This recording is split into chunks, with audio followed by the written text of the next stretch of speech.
നബിയനാ റസൂലുള്ളാഹി സ്വല്ലല്ലാഹു അലൈഹി വസല്ലമ തങ്ങൾ സ്വഹാബത്തിനോട് ഓർമ്മപ്പെടുത്തുകയാണ്, സ്വഹാബ പരിശുദ്ധമായ ഇസ്ലാമിൽ ഏറ്റവും സ്ഥാനമുള്ളതായ ദിവസങ്ങളാണ്.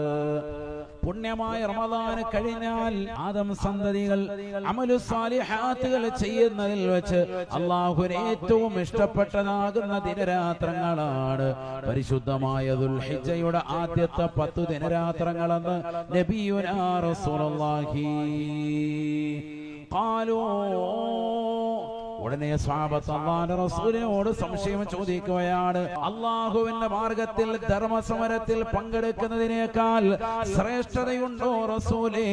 ഈ പുണ്യമാക്കപ്പെട്ടതാകുന്ന മാസത്തിൽ ദുൽഹിജ്ജയുടെ ആദ്യത്തെ 10 ദിനരാത്രങ്ങളിൽ അമൽ ചെയ്താൽ അതിനേക്കാൾ മഹത്വമുണ്ടോ റസൂലേ? അല്ലാഹുവിന്റെ റസൂൽ സ്വഹാബത്തിന് പറഞ്ഞു കൊടുക്കുകയാണ്, വലൽ ജിഹാദു ഫീ സബീലില്ലാഹ്. അല്ലാഹുവിന്റെ മാർഗത്തിൽ ധർമ്മസമരത്തിൽ പങ്കെടുക്കുന്നതിനേക്കാൾ മഹത്തമാണ്.